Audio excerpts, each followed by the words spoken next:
All right, I'd like to call the meeting of the Zoning and Planning Board of Appeals to order for Monday, September 16th, 2024. Roll call. Let's see. Noel is excused. Barb Dorf here. Stephen Here. Sugar here. Corey Schutz. Corey's right in there.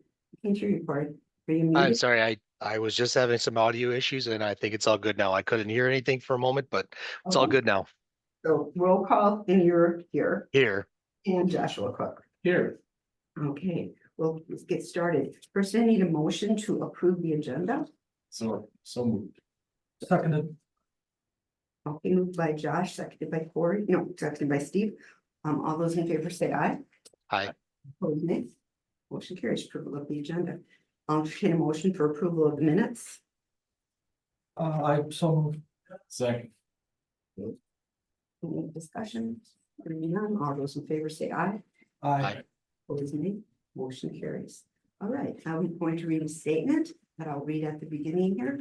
An overview about the Zoning and Planning Board of Appeals. We hear and act on appeals for variances from city zoning requirements.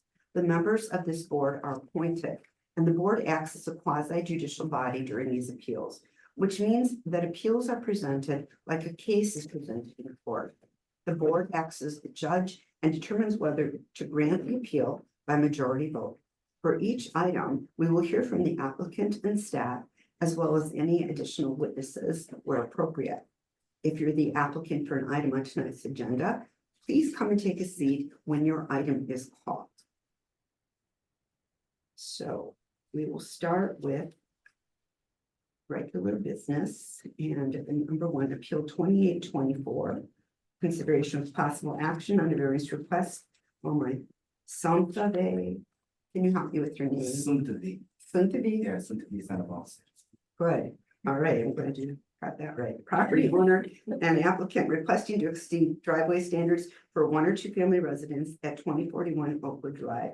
And you can come forward and take a seat. We're going to hear from staff first, but No. yeah. So I will go over the conflicts first. It is the goal of the Board of Appeals to provide and conduct a hearing that is fair in form, appearance, and substance. To ensure that this hearing satisfies these goals, each member of the Board of Appeals, please confirm the following for this appeal by stating, I confirm. I do not have a conflict of interest in this matter. I confirm. I confirm. I confirm. I have not received any communication from any person or party about this matter. I confirm. I confirm. I confirm. I confirm. All right. Now, there'll be an oath for any person testifying, including staff and members of the public. To staff and ask you, do you swear or affirm that the testimony you are about to give will be the truth? I do. Okay, please state your name. Jonathan Leroy. Okay. All right. Zoning administrator. All right, so what we're looking at here is two different items. First is section 44-1747 sub 3 sub C.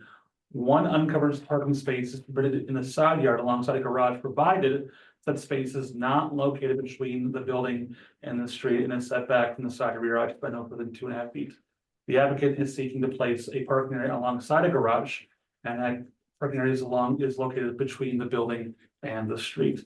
Secondly is section 44-1746 subsection C, sorry, 3 subsection C, where the width of the driveway at the garage or other legal parking space exceeds the maximum width of the driveway at the property line, the driveway shall be tapered between the garage or the edge of a legal uncovered parking space and the property lines starting at a minimum of 5 feet inside the parcel. If said taper triangle is found to be driven over or in a deteriorated state, they may require the installation of vegetation. The applicant has started a triangle taper, but it appears it's past the property line and the dimensions are not precisely documented, but it is evident that the taper extends beyond the property line itself. So this is the parcel in question, corner lot, and this is an area view that was taken back in 2023. What you're going to see here in notes is a gravel, at that time, legal non-conforming gravel driveway along the side of the building. This is what it looks like today. So the applicant put forth a new driveway without a permit. Alongside, and it's taking similar dimensions as to what was there before. But not know if it's quite precise as to what it was before. But we're gonna get into some more specifics as to what that means as far as property lines as I move forward here. So I want to give some background on what this was like here in the past.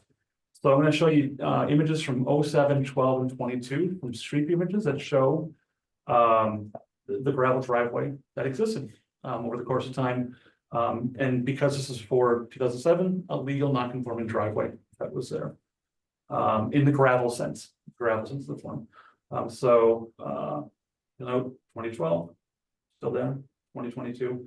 What I want to see here is, or what I want to note here as far as different things go is, you're going to see the apron of the driveway, what would be the sidewalk cake, which even in areas that don't happen to have actual sidewalks happening, you do see sidewalk cakes about 5 feet wide. And typically speaking, your property line, it's going to be on the line closest to your house. That's about where the property line would be. And then this is a view from 2022, looking on the side yard where there was no driveway before. It would end about right about here. And this was gravel that was going back off this way. So here's some documentation and measurements from the applicants on the new driveway. He is stating it goes 57 feet. Now that is an ambiguous line. I'll go on to why that's a bit ambiguous. So 57 feet to here, it shows it going to where the taper starts. Down here, it's not really known where that's at. I will note in talking with the applicant back and forth as far as some things you could possibly do to demonstrate to this board, he was trying to make this hole. You're going to see it says here 3 foot tall for a fence that would extend, noting here, 5.5 feet from the existing fence back out towards then alongside this poor drive area. Why does that help? So when we talked about this as far as what other folks have done in the past, as far as asking in PUDs or in variances, the idea of having a buffer in some shape or form. So he suggests, what if I put up a 3 foot tall fence or put up a fence in some shape or form to act as the buffer between what cars being parked there and then the front yard or the corner front back over onto the north south street. Because it's on a road. Well, It's on the street. keep in mind, so this is a view from the street. This is a view from the north south street. It's a corner lot. It is a corner. Yep. So this isn't a side yard. This is a front yard. It's a corner front. And that's just at play here. If this was just truly an infill lot that was just a missing tooth, and you had a large side yard, this wouldn't really be an issue necessarily but it's not. It's a corner front yard. So going back to this photo, this is where the driveway has been placed here now in 2024. Okay, so looking at some more of the measurements. The applicant shows there being 32 feet from what I presume is the road and the curb. Remember, that's not the property line, that's the road and the curb. Back off towards either the fence or the drive, and then 57 plus 18 feet. Now on this one, that line appears to go down towards the actual tapers. It goes up and back over here. We just have a line where it ends back up. So mind you, these are approximate measurements. But these are measurements of what the property looks like in relationship back to the property line. So from the curb back to the right of way, it's approximately 18 feet. Then from the right of way, property line, back to the end of the house, approximately 55 feet. Over here, mind you, this is not at a parallel angle because the road itself is not in conjunction with where the building is at. But at its narrowest point, it is 36 feet from the curb back to the house, approximately. Do not have surveyed measurements, but approximately. That leaves you with about 18 feet or so between the property line and the house. And then back over this way, 37 feet or so from, excuse me, not 37 feet. It'd be 55 overall for this entire area. And the house itself is approximately, it's hard to tell because of the gutters and things of that sort, approximately 31 feet in length. If from the right of way back to the back of the house, 55 minus 31 is 24 feet. I'm gonna note back in the photos back here. Is this an Acura? So a typical Acura is about 16.25 feet or so. So 24 minus 16.25, you have a little under 8 feet or so. If it was parked directly up against the garage in this photo. Back that way, so just giving you some, let's just say there's about 2 feet right there. That means it's about 6 feet back to the property line. And how many does it have to be? So the issue is this. The triangle taper, okay? Okay, You're looking at two different questions here. First question is. You cannot have in the code. A legal parking stall between the building and the roadway. That's been established, that's been placed there. There isn't really a question on that. Now, the dimensions, we don't know, we'll never last detail on that, but. It's known that that's not there. This, I'm suggesting as far as what was set for 55, 57 feet in this area is a bit ambiguous. Cannot tell for sure where that's at. In relationship back to the house itself. But I want to note this. This is what the triangle taper should have. If you were going to a legal parking stall, has to come back this way. So that wouldn't be there.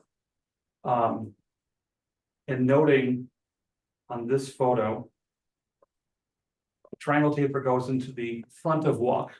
Okay, normally the rear property line then would be in the back of walk. There's no survey of this property. I cannot tell based off of this aerial photo. Just where that taper is at, it just wasn't crisp enough to find it, but. Taking all these different math components together, it would appear as though. This triangle taper. Exceeds past the property line. And comes to a final taper point past the property line. So. If this were, say, a legal parking stall or a parking stall that were granted the variance. The triangle taper would say that it should go up this way, 5 feet past the property line. In that direction. So. Do not have specific dimensions, but taking through. Different steps as far as what. Looking to past photos as far as where things are and how. Typical the measurements are and looking from the 55 and 18 feet and how the car is parked. It is. Assumed that this is past the property line back this way. So those are the two questions at play. It's there's a parking stall that is located between the building and the curb. And then the taper for it is back in front of the property line itself. any questions for staff? So would you have flagged that, had that started at the beginning of the pancake? If it would have started, yeah, right, if this would have started. Go back to. If this would have started right here Yeah, and went what looks to be 5 feet. probably wouldn't be talking about it. That, the triangle taper, no, we'd be talking about the parking stall. Parking Yes, stall on the road, correct, but yeah. yeah, but Okay. if that would have started there, no, because then that would have been triangle taper, that would have meant normal triangle. If it was leading to a legal parking stall, Right. yeah, right. we would say Right. that's. Legitimate. And I don't remember coming across the rule of it cannot be towards another road. Have we run into that a lot? We run into that about every couple, I think 2 or 3 meetings ago, we had one of Okay. those. Good. Yeah. Corner lots have this issue. I wish when this, based on today's code, that when the houses are built, they would have looked at it the way. And there's You know, no, this issue. yeah, and then there's no provisions in the code for houses on corners? The provision in the code is that, well, now, there's not one saying that if you're on a corner lot, you can have a provision to Okay. allow for a space in the front yard. No. That's where variance might come in. Yeah, that's what I was thinking. So I'll grant, I'm gonna go to this photo here. If, for instance, you had a drive entrance that came off of this north-south street and went to a parking lot back this way, that'd be permitted. Because now you're having a driveway leading to a legal parking stall in the back of the garage. But this does not, it's in the front yard, Right. it terminates in the front yard. Goes right through the front yard, so. And how you said something about a buffer, have we done buffers in the past? We've done it with planning developments as far as trying to find, so, and this was, planning developments, and we've had that with other, appeals. There was one back in February that had a buffer situation that was put into place where they were too close to a side yard setback. So, when discussing with the applicant as far as things they could possibly note. I'm not suggesting that that should be a permitted reason, but we're just looking at any things that could be brought forth to this body. Any other questions for staff? Just a few. So you mentioned before, if this property was in line with the street, not a corner lot, provided that that side parking spot was legal, they wouldn't require any buffer or anything like that. It's just because there is the distance between the side street, basically. No, it's because it's between, so this is a corner lot, so there's a corner front. Right. Side yard, so this is a front yard, you happen to have two of them on a corner lot. So you're placing a parking stall in the front yard, and it doesn't lead to. Right. parking But if stall- it wasn't a front yard, they wouldn't require the buffer, or there wouldn't be any other requirements for it. We go back to our typical, say, 10.5 feet. Okay, We have the 8 feet wide for a drive and then 2.5 feet. That comes up a lot in this body where we discuss things like that. People okay. have, So would that measurement be met by this current placement? right, that's a good question. So going back to, let's go to my version here. So presuming 36 feet is the narrowest point, and that's Uh-huh. where the driveway goes to. I do not have a width as far as how wide this driveway is, presuming Okay. wide. That would give you then 36 minus 8 is 28 feet. And so, go back to how far this right away is the curb, it's about 18 feet. It leaves approximately 10 feet or so from the property line. So be within reason of what the code would require if it were a standard lot. If it were a standard lot and there was an actual property line or another property happening there, yes, this could work. Yeah, so I mean, assuming this was up against another property line other than the street, it would be within reason where they might be within like 9 to 10 feet or something like that. I understand the question. Do you understand what he's saying, John? Like pretend there's a house next door. Right. I can pretend that, but I just know there's not, it's a front yard. So if this was a Yeah. side yard, truly, then Well, yes. Okay. Yeah. Yeah, what I'm getting at without like leading on to as far as like the discussion is like if this were any other case, any other property aside from the unique nature of it being a corner lot, we would not have an issue with the side parking lot aside from maybe a variance of like 1 or 2 feet or something like that, if it were not a corner lot. So that's what I was just getting at is why the buffer would be needed. So, It is not. Right, yeah, I guess in theory that'd be the case, yes, if it were a side lot, would meet those. And that pad in a normal situation would have a maximum of 8 feet width. Be between 8 and 12. 8 and 12, okay, so Yeah. that we don't have to worry about that. Good. Any other questions for staff? Oh, then I will swear in the property owner. Could you please state your name and address for the record? Name Suntavi Sanavamse. I live at 2041 Oakwood Drive. And do you swear or affirm that the testimony you are about to give will be the truth? Yes. What would you like to say about this? Like the picture said, the old pictures is like old gravel and concrete blocks. It was really ugly and it's like hard for me to snow blow. So I just want to make the property look better and then lay down concrete like. So the concrete guy thought I was getting it permit and I thought he was doing it and there was miscommunication. And I had a inspector come over for trying to get a permit for a shed for my backyard and he noticed that. So that's how this came upon. And then I was trying to get everything figured out, trying to work it out. Cause I don't wanna, be in trouble. I didn't know about this. And then I thought it would have been alright, cause it was already that gravel thing there, so I thought the parking would be alright. So I'm just trying to get this fixed. I don't wanna tear it up, me and the wife save a lot of money for this to get it laid down. All right, questions for the property owner? Mine was answered, it was why wasn't there a permit, but you explain that. And it's not like the driveway right there, it's not blocking no views. If you can see the other picture, when you go up the other corner is blocking way more views where they didn't get all the way just to see if there's any vehicles coming from the left. And if there was to look at my right there, it's wide open. Yeah. It's not blocking no views.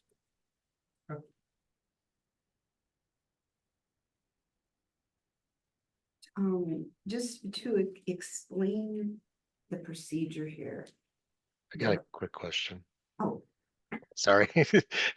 I was just wondering, so like when this did come up, did you get in communication with your contractor as far as like, hey, I mean, because this happened, because there was a miscommunication, were they like open to like helping you fix it at all? Yes, cause I was talking about it and with the property line, like what he was saying, they were saying if I need to come taper it off or something, they will come cut it off. That's- Okay, so you have the ability to fix it if need be. Yes. Okay. Yes. so we have to debate, and there's some tests that we have to meet. And that we talk about the preservation of intent in exceptional circumstances, all the things that you wrote. We might look at it a little differently than the way you looked at it, but we're just gonna deliberate now. And does anyone else have any other questions before we do that? All right. Board, what do you think? I guess. I'll start with the last one first. I'm having a hard time getting anywhere with the triangle taper. In my mind, I think it has to come off. Yeah, I think that has to be correct too, because Yeah. otherwise it's on city property. Yeah, I agree. And also that the taper needs to be addressed because A, it's the sidewalk, and if sidewalks have to be put in at any time, that creates issues for the city later on. As, So we're gonna, and we'll take those, we'll take it separately. We have to take each one separately, correct? But if there's no driveway. Right, maybe we should. Well, do the driveway that's first. a good point. Let's do the driveway first, and then we can talk about. as to the driveway itself, I'm having a hard time finding anything exceptional or extraordinary about this lot in particular. I mean, I feel for folks that come in with these corner side yard lots. But every block's got 4 of them. And I don't know that the lot itself is extraordinary or unusual, sufficient to get over that particular hurdle. Might be able to get there on the other pieces, but as far as the lot itself, I don't know that I can get there. Well, and that's really the question, you know, what was the intention of the city? I mean, that's why I'd asked the question earlier about, is there any kind of exception for corner yards? Because, I mean, on the face of it, it doesn't look like, you know, this doesn't look like a war crime against the city in terms of aesthetics, right? But it, you know, it seems to me that if the city didn't put any kind of Forethought. vision, yeah, any provision in there for those corners, that this is the way they want it. Or perhaps it's up to us as a board of appeals. It's also possible as well. I can see more of an exceptional circumstance because of the way that this lot is on a corner. And I do understand that there are 4 on each block. And I'd like to look at that, staff is a little more important, a buffer. Why might that help? Why might a fence help with that? When talking to the applicant, as far as what other folks, either on planning development or through variance, it was brought up that a fence would be placed in to try to shield the driveway from that buffer, the area between the building and the street. So mind you that the property is at an angle, it's not parallel. But if the applicant chose to put a fence that would be like a normal side yard fence within how staff interprets the code for fencing, we've interpreted on corner side yards to allow for a 7.5 a fence up to 7.5 feet from the property line to be placed that would meet normal side yard code, you know, for corner front yard. So so mind you, in a normal front yard, you can't place a fence above 3 feet tall. Okay. But on a corner front side yard, we've interpreted the code to be, you can place a fence within half the distance of setback. And just to keep things the same throughout the city, 15 feet is the normal setback for a front yard. So use the 7.5 feet to allow folks to have a fenced area along their side yard, the front corner side yard. So with that in mind, you have space to put a fence in this area. Let's go back to the whole, if the driveway is 8 feet wide, 8 plus 10, there'd be 10 feet, plus 18 is 36 feet. So you have a 10-foot area between where the driveway, which is part right now, and the right of way.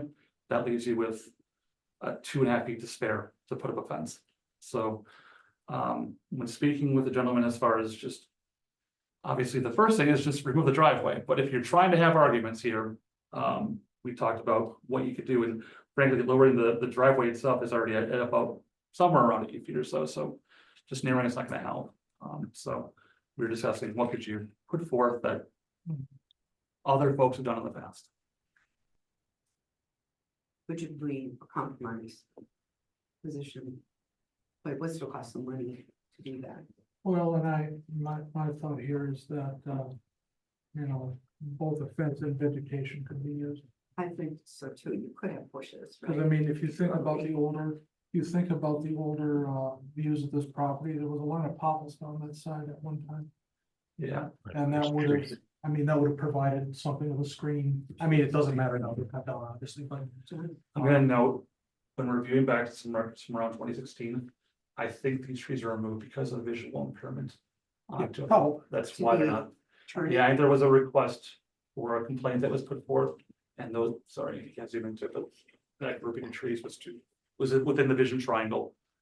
One of the 25 feet from a corner, and they caused a problem for people who were turning onto the North South Street, so. So if you did not do a That's fence, you could unfortunate. shrubbery, you'd keep it close to the, I mean, even the fence, even a 3-foot fence you'd wanna keep. I'm assuming the height would be anywhere between 2 and 3 feet. And along the length of the driveway in terms is of. that what you were saying, John? I thought you were talking about. I just want to note that when it comes to a vision triangle, like it looks like there was some vegetation that's happening right here in the past. That's why we're seeing this. That's where the trees are. I believe it was ordered to be removed, both on the public and private in the past because of vision corridor issues. Where this street and this street meet, if they have that 25-foot triangle on your X and Y axis and everything in between has to be clear of obstruction. And it would appear as though, just like you know, if that was the case. Yeah. You happen to have some poplar trees in the past in 2016, and they're removed because of Right, now, vision triangle corners. in my mind, we only have to cover it from where the house starts. Because you see the other driveway and that's legal already. Right, So if you put it where the house starts, that provides a Yeah. little bit of, and it's not within. then it's not within, then it's nowhere near the triangle corner. and that's never. But I mean, that's assuming that we want to make that exception. And that we can justify that exception. What about preservation of intent? Anybody have anything for number one? I will ask the comments. taken to the-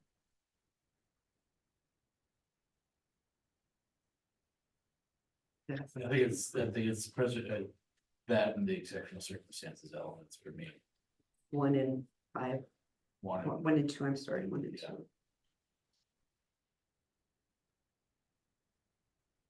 Can I say something, or is it for that time? No, you can't, I just swear. Okay, come on up and. State your name. And your address.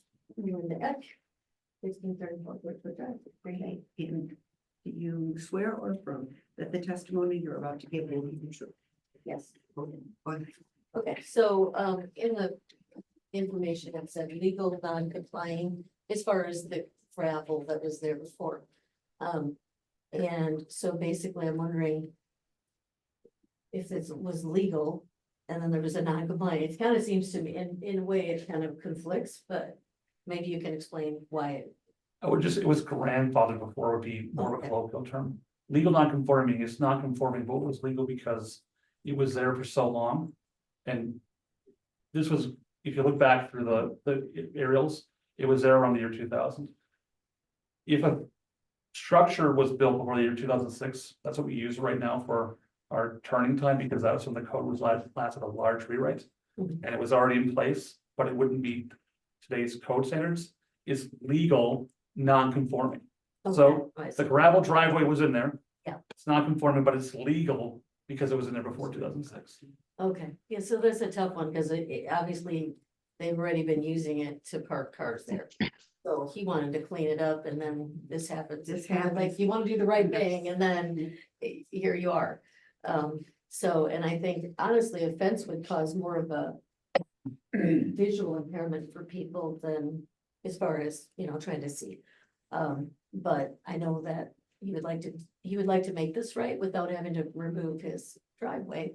It sounds like at the end it is within the right of way, whereas the apron comes out. That's the And problem. that's two different Yeah. things, Yeah. right? Right, Yeah. Yeah. We have certain tests we have to go through. There are 5 basic tests that we have to go through in order to justify these decisions, because we have rules imposed upon us. as well. Mhm. And one of those is the preservation of intent of the city council when they made this particular ordinance. And the other one is the exceptional circumstances, meaning that the lot is something unusual. We've, it doesn't take much. We've granted variances on places that have, an unusual hill. Maybe it's the one property on the street that's got a big mound on it, or the property is in a little part of town, but, put together before there were variances, and things don't fit right.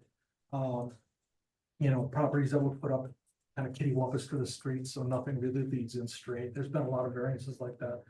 The problem I think we're having in this case is, we can't see, the preservation intent is difficult because it's pretty clear the city didn't make an exception for corner. And, like Josh said, the 4 on every block. And the other problem is it doesn't seem to be anything exceptional about the lot. There's nothing different here than would be any other city lot, that was put up in relatively modern times. So that makes it difficult because I think most of us here want to say yes as our basic. We're just trying to find a way to make this work that sticks within our rules. I still don't know about, I feel like it's still an exceptional circumstance, or maybe I'm thinking more preservation of property rights, because Yeah, other people can have that It- extra parking space. And I'm looking at this as being something that, to my point before, is. With every block having 4 of these, theoretically 4 of these, it's. It's an issue that's of a general or recurrent nature. That if on this lot, based on the information that we have. I don't know if that's the exceptional circumstance for a variance versus something that requires more of a look at the ordinance itself. Which we don't do. Which is with not our the business, city yeah. council. But that's the point is I think it's. That, I would say that there is a little bit of this lot is a little bit different than say a standard because that angle is not 90 degrees at the corner. So this lot tapers a lot more than like another typical corner lot where they would have that 90 degrees and a little bit more space to work with, where it would make it a little bit easier for them to comply a little bit more generally.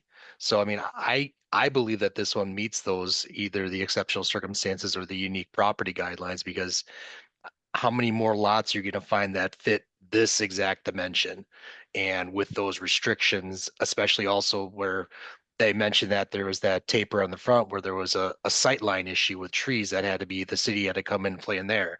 So this lot has had some unique circumstances in its history. So it is a unique lot in that case. so I mean, I can go along with you there. I mean, that makes sense to me, but how do we get around preservation of intent? Right. I mean, the intent, the city's intent probably is to keep the uniformity of those lots. If John's done the research with regard to what other lots and corners have done with regard to that fence, I'd say the preservation of the intent of the city and actions in the past has been to have that sight line to the driveway blocked, where it actually provides a privacy for that landowner, as well as it obstructs the view from the street from being, say, if they had a broken down car or something like that in there, if that's the intent of it. I mean, I thought the intent was pretty clear. The ordinance basically says you can't have a parking spot like that between the road and the property. and I guess I would follow, just to follow up something that you said a bit ago, Corey. I'm not hearing anything about the shape of this lot as impacting the nature of this, the variance. It's the mere fact of it being a corner lot versus an irregularly shaped lot. Seems like there's all the room in the world to do this if it wasn't a corner lot. There is. So. I guess I would move to deny the variance based on. From my perspective, missing the first two elements. I can't get there. It's okay. What is there a second first? Is there a second? Okay, hearing no second. Motion, guys. Alder, Okay, so as John mentioned, and I believe this goes with this particular one, the possibility of the fence. And is that something that you have to, I guess, vote on now, or how does that work for the Well, fence? As far as if that was part of the, The fence would be a compromise where we would say that, where we'd interpret the city's want as obscuring the view of the vehicle and the Oh, sorry, I was blending the two. our attorney.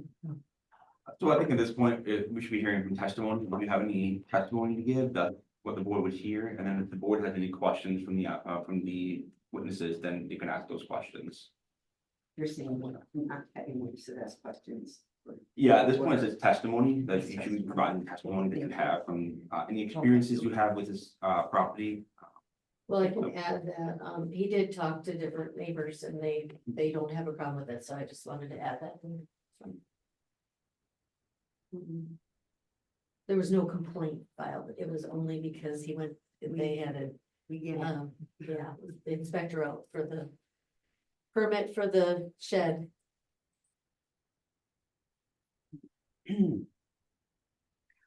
Okay, just a question. The ordinance is one uncovered parking space is permitted. Is there an ordinance for covered parking space? Can you put cover over it? Legal? We'd have to look back to what the rest of the block is. If you were to expand your home, i.e. put in another garage stall, I would look back to what the setback is for the lots down the block I see. and do And it would the stick out. averaging, And visually, that's not. The, yeah. I It would see. appear as though, no, it doesn't, it would Because stick out it's in a front. yard. Correct, it's front It's a yard. Front yard. side And yard. we treat carports the same way we treat garages. It's, that's a is It's a structure. carports. We don't accept, say individual, you go to Fleet Farm, you just buy a carport shed, but if it was Right. attached, it'd be like having an attached part of the building, yes. Yeah, then it's just like a garage. Just like a garage, yeah. But it can't be because it sticks out too. Because it's fixed up. Yeah. I move to deny the petition as written. I'll second. We have a motion and a second. To deny. Any further comment? From the board? All those in favor say aye. I, Opposed, say nay. nay, The motion failed. Right. correct. But it's a backwards motion. I mean, so if the motion fails, it doesn't mean we approve it, does it? No, it does not. Okay, If there was a motion to pass and was 2-2, it would at that point fail. At that point, the right, motion, had it been a motion to, yeah, yeah, in the affirmative, it would have failed, but it was a motion in the negative. We could, can we, perhaps. you bring the tests up again, I want to just take a quick look at them again, we'll do. thank you.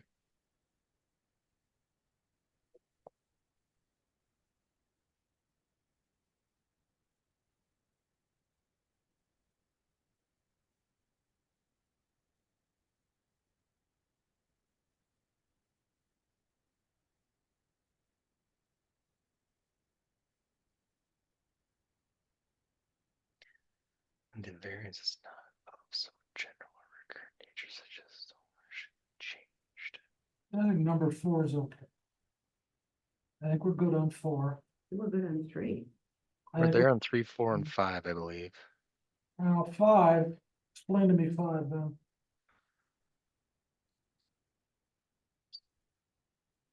What's the? So it's the exceptional, for me, it's the exceptional Right. circumstance of the Yeah, lot, because it's, you know, be in the corner lot. Right, with having an extra front yard, you don't have the rights that other people have that have a But- side yard. but that's not exceptional in Green Bay. That's one, that's, you know. I mean, I could probably get past that. Let's put it this way, I can probably work my way past exceptional circumstances. If I could get past preservation of intent. I mean, we could talk more about exceptional circumstances, but I haven't heard anything about preservation intent. How do we know that? That was the intent?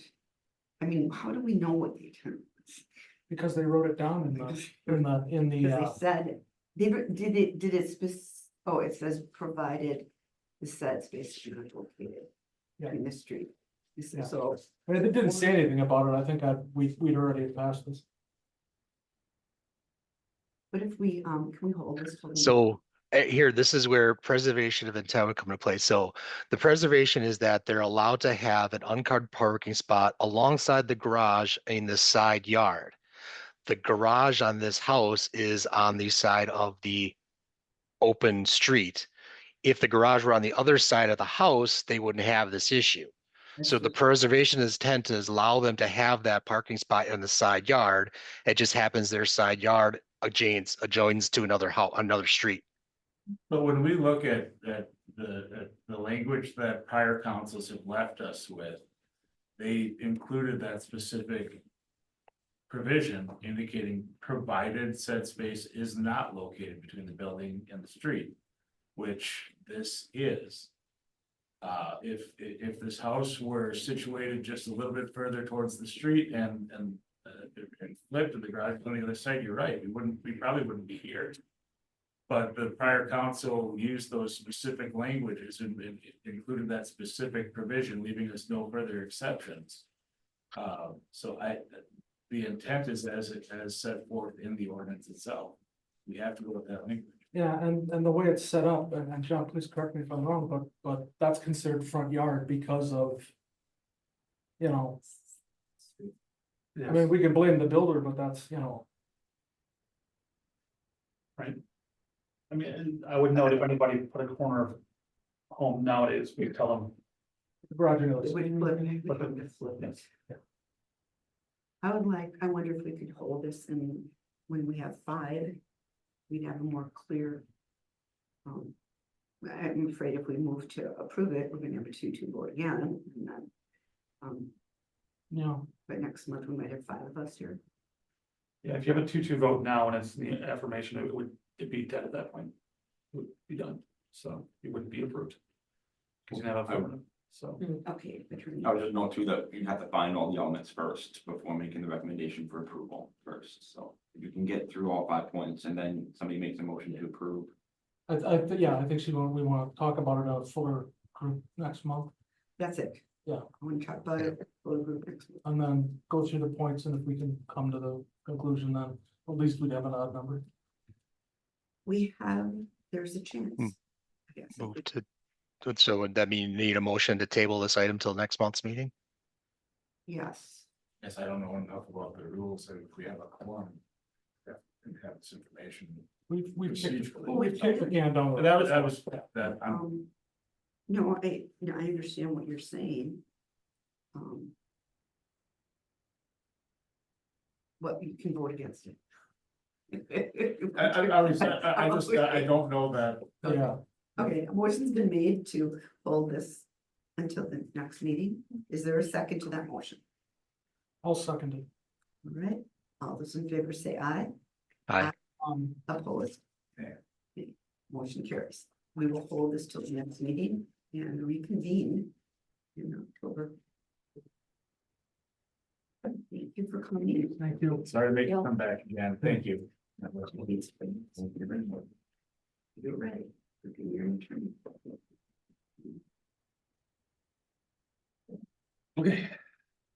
All right. We go. Next item on the agenda is appeal 2924. Consideration of possible action on a variance request from Todd Lynn from Bilfinger Industrial Services Incorporated applicant. Procter & Gamble Distributing LLC, property owner requesting to exceed driveway ingress egress width standards for an industrial driveway at 1145 South Huron Road, Upper Hutchinson District 2. So I have to ask about the conflicts at this time.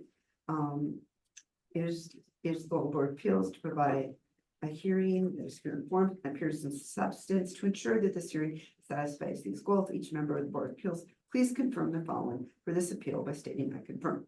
I do not have a conflict of interest in this matter. I confirm. I confirm. I confirm. I confirm.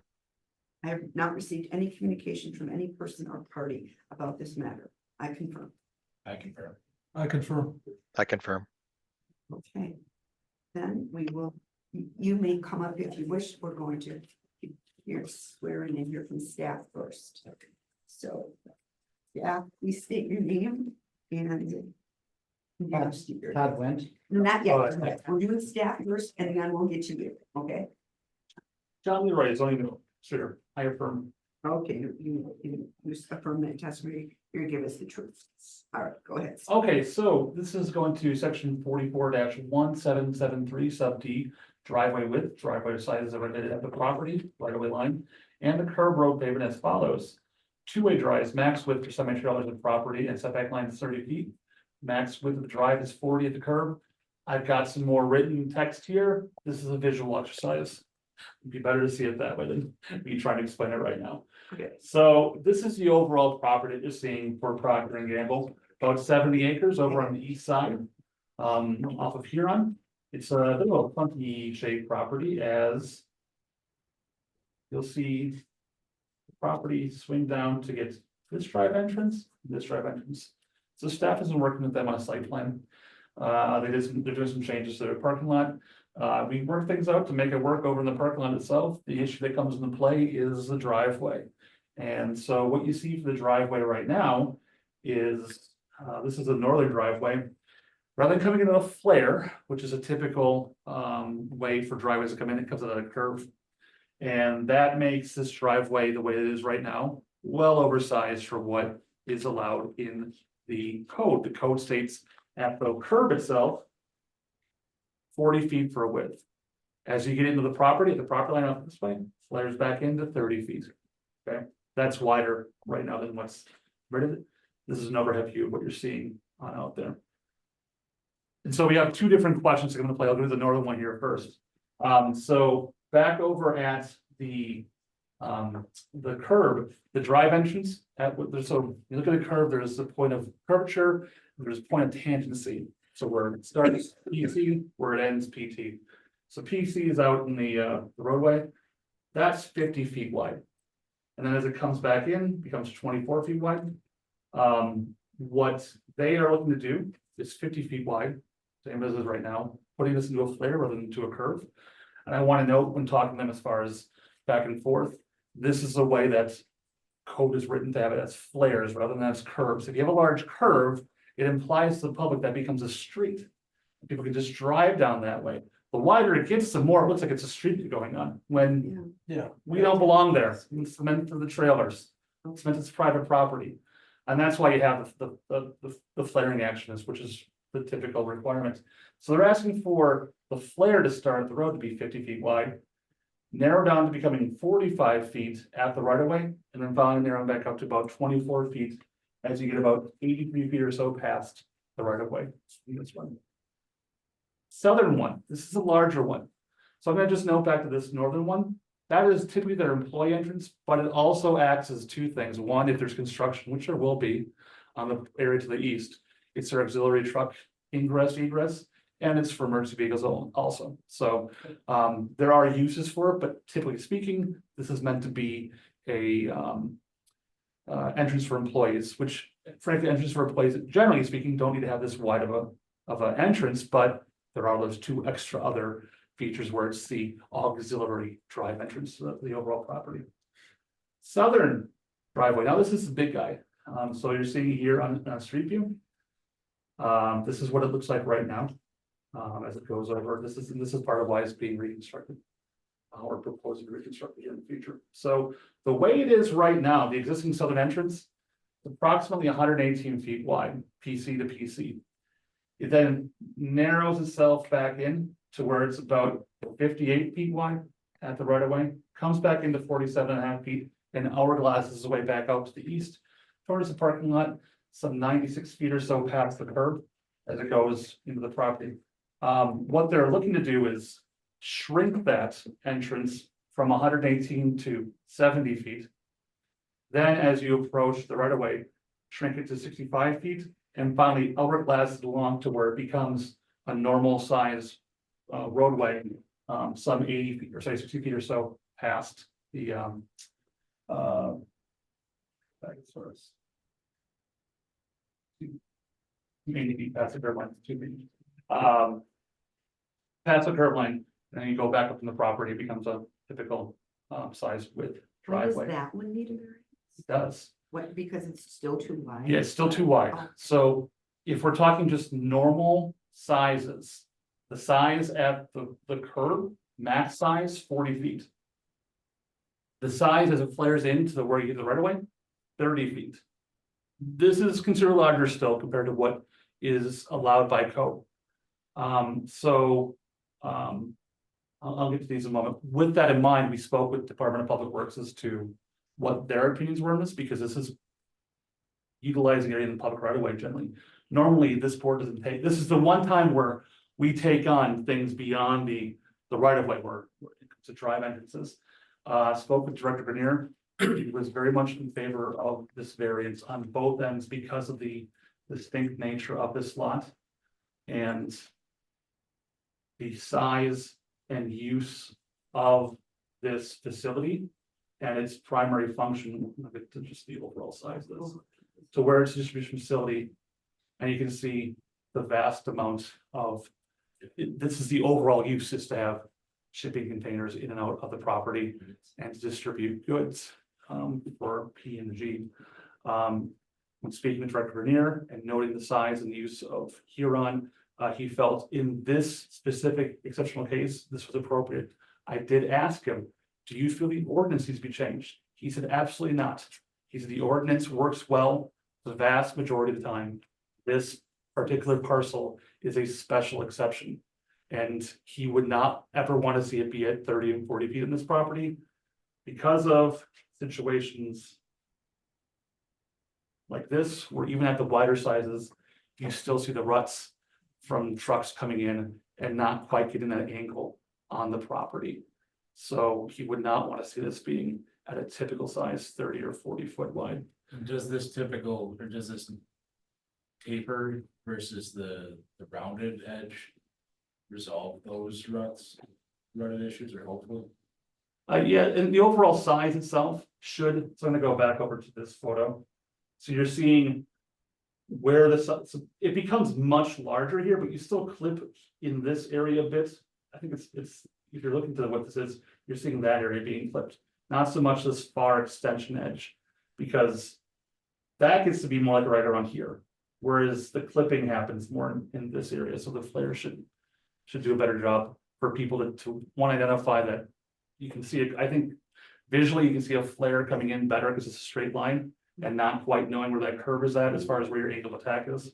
And secondly, going back into what the intent of the code is, you don't want to have this right here, as far as the curve goes, looks like you're going onto a street. And so I'll go back over to the you'll note right here on this property that happens to be between flare. That's the way why the code is that way is intended for, to keep folks away from visualizing that this is a turn lane that you or I could turn to go to what looks to be a long street. If you're just somebody who happens to be driving down that way. And maybe thinking that it's somehow a street connecting back over to, say, this neighboring facility. Okay. Any questions for Shane? All right, I will swear you in then. Will you both be talking? Yes. Absolutely, okay. So then, please state your name and address for the record. Todd Wendt, my home address Yeah. is 5165 Edgewater Beach, Green Bay. Okay, and do you swear affirm that the testimony you're about to give will be the truth? I do. And, Jason Botto, 3370 Libby Lane, Swampville. okay, and do you swear affirm that the testimony you're about to give will be the truth? All right, present your case. Well, I really, I think John did a great job of capturing our appeal here, stating all the facts, and we are just trying to integrate some of the code elements and still have a functioning driveway.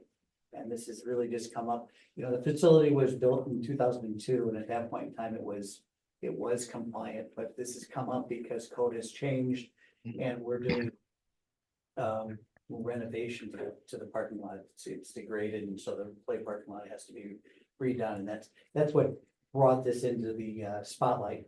Okay. So we worked, as John had stated, we've had meetings with the department, and we've had conversations with the Department of Public Works to try to integrate and work this out. So I think John did a great job of really explaining our situation.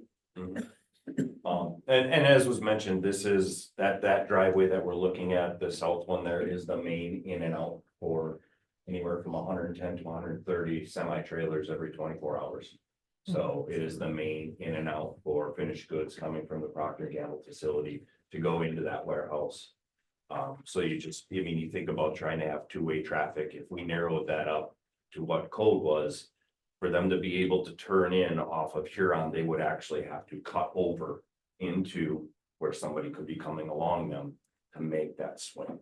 So, I mean, not only, like I said, it helps for the two-way traffic, but also there's the safety concern there. The last thing we want is people getting sideswiped by a semi truck on Huron, so. All right. Yeah. Any questions for the applicants? No? Seeing none at this time, then we'll discuss what we'd like to do. Any thoughts? I can take the first crack. Okay. Just to show everyone, I'm not just a grumpy guy tonight. As for the preservation of intent, I don't think this is inconsistent. In some ways, it appears that the portions of this driveway are actually becoming a little bit narrower in some instances. It's allowing for safe ingress and egress out of this lot. And I think that getting, certainly maximizing access for emergency vehicles and things, and that northern driveway, frankly, both of the driveways, is consistent with the spirit, purpose, and intent of the regulation. Seemed to me like the testimony top to bottom was pretty clear that this is a goofy lot.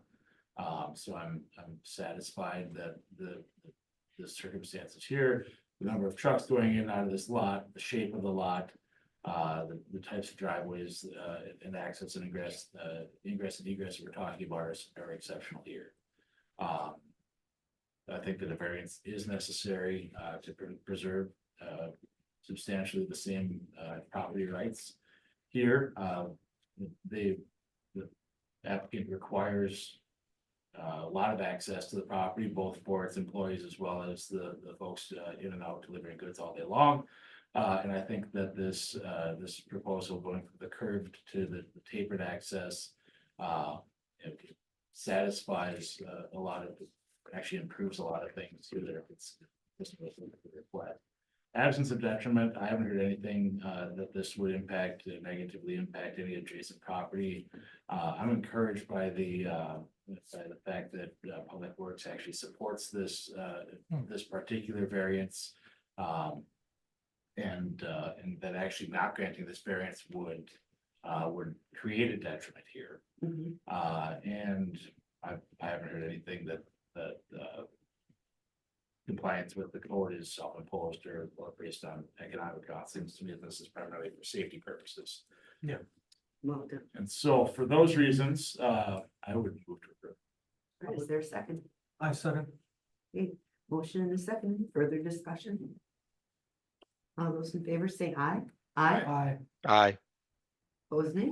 Yeah, carried. Great. You sat through a long one and you got what you wanted. Well, we appreciate your time tonight. Thank you very much. Thanks, guys. Thank you. Thank you guys, appreciate it. Hope we didn't scare you with the previous. Well. We had a good taste of how complicated it is, so I have a lot of appreciation for what you folks do. Thank you for your time. Thank you. Thank you. Thank you. Okay, here we are on to. And then any information on the day, the next meeting is October 14th, 2024. We have no public hearings. And I would entertain a motion to adjourn. No, So it's- moved. Yeah, okay. All right, motion. I second. Seconded, all those in favor say aye. Aye, Motion carries. everyone.